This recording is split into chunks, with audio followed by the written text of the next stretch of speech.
No one in the gilded halls of Ashford Manor had ever seen a duke go pale at the sight of a servant girl.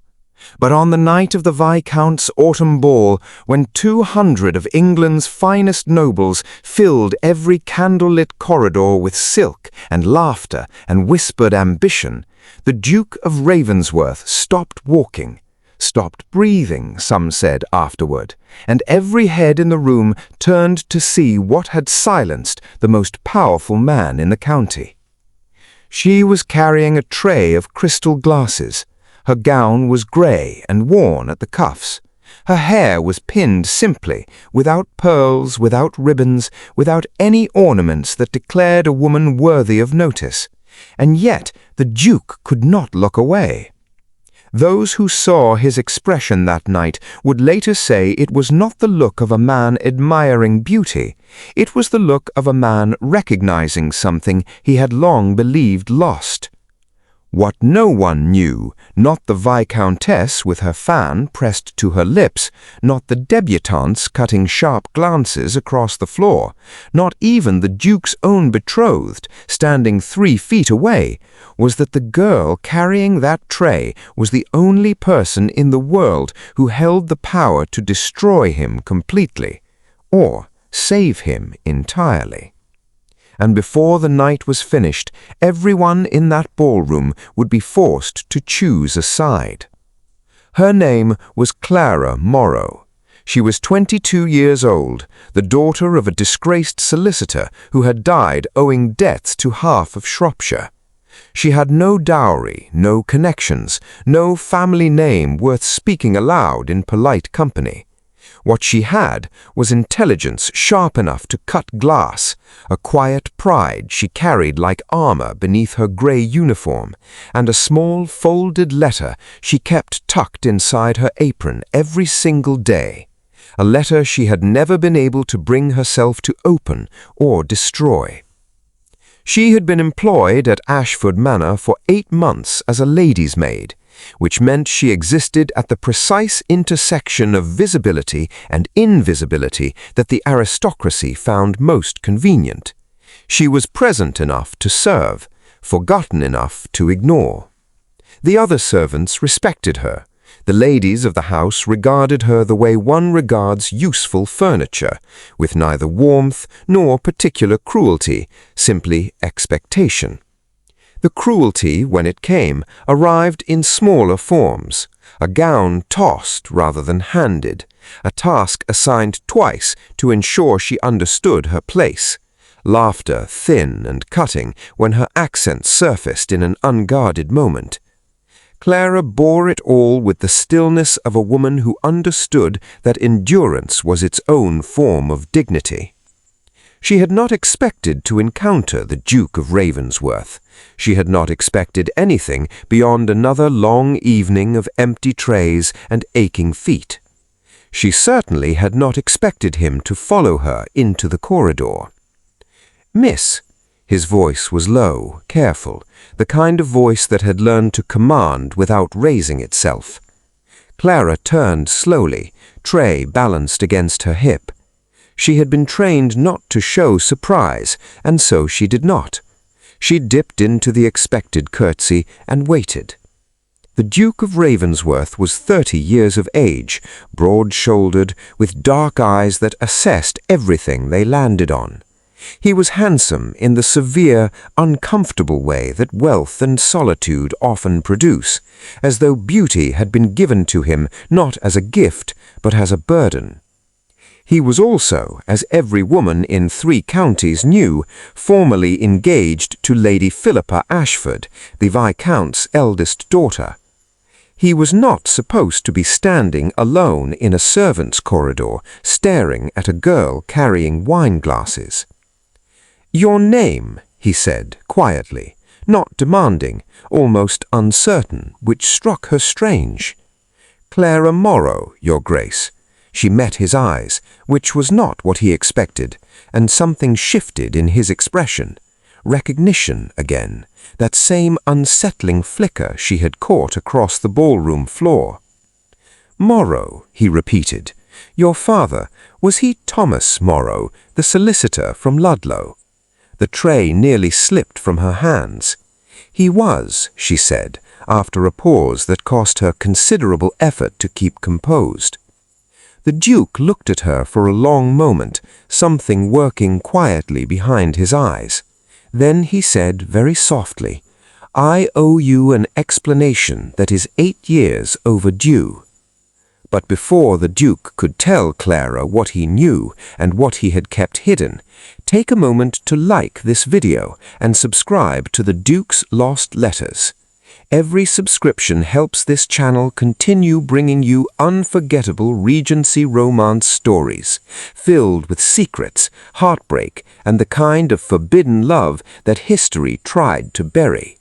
Now, back to the corridor, and to a confession that would set everything ablaze.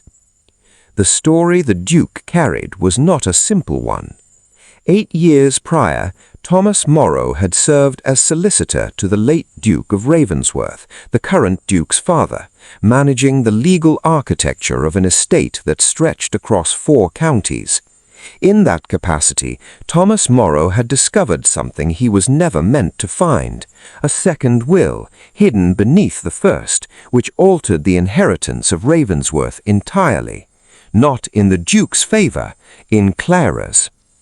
Thomas Morrow, an honorable man and a frightened one, had sealed the document in a letter addressed to Clara and died before he could deliver it.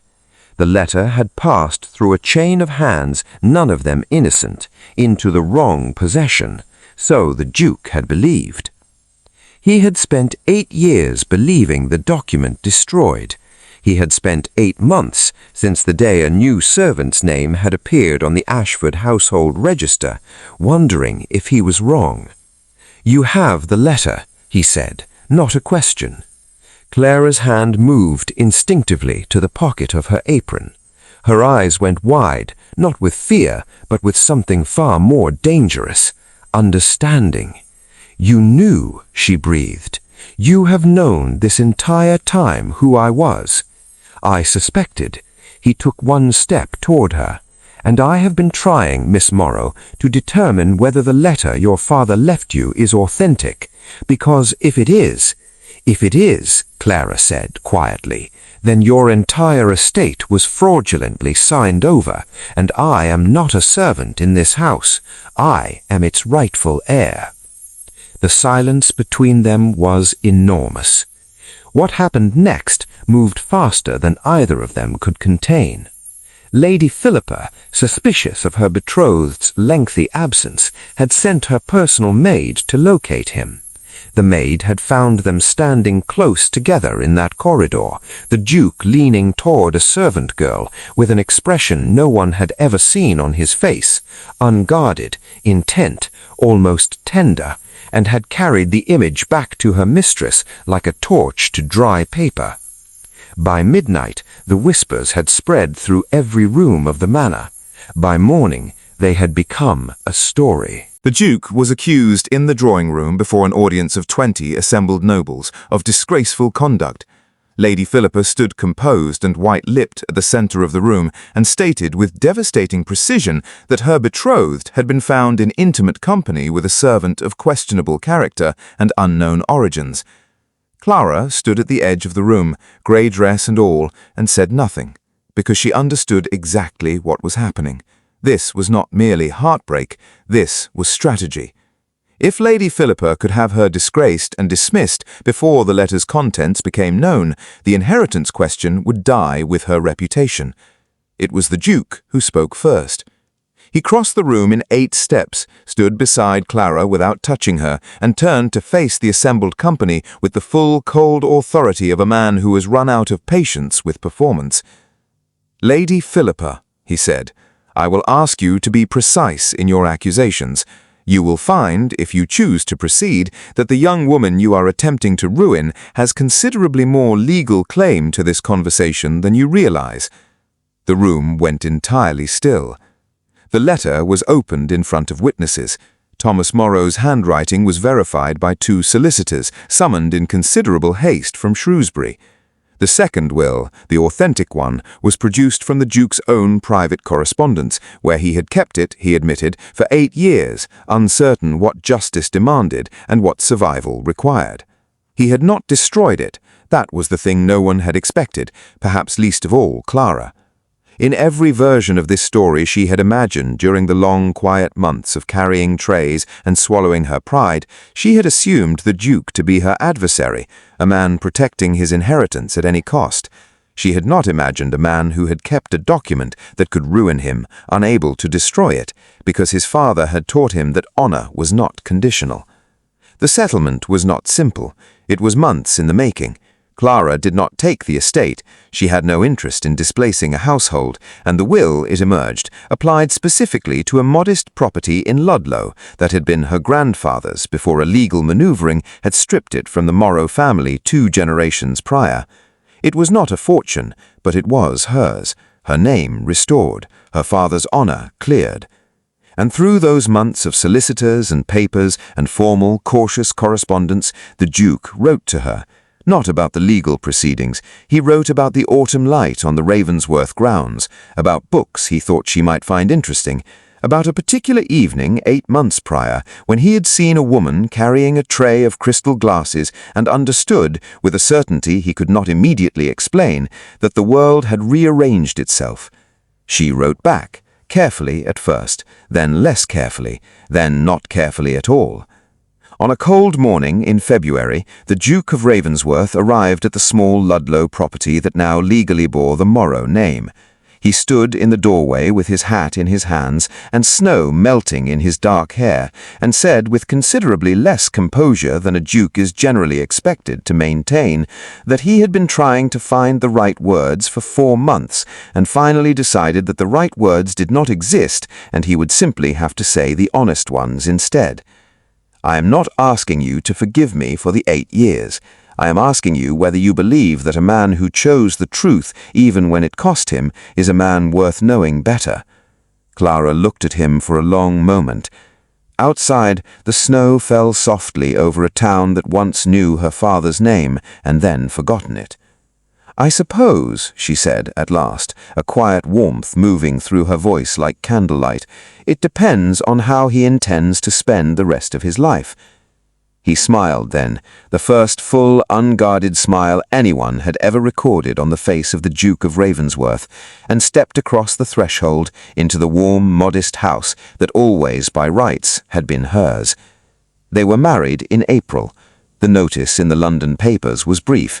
The gossip was not. But neither of them read it. They were, by all accounts, too occupied with being happy.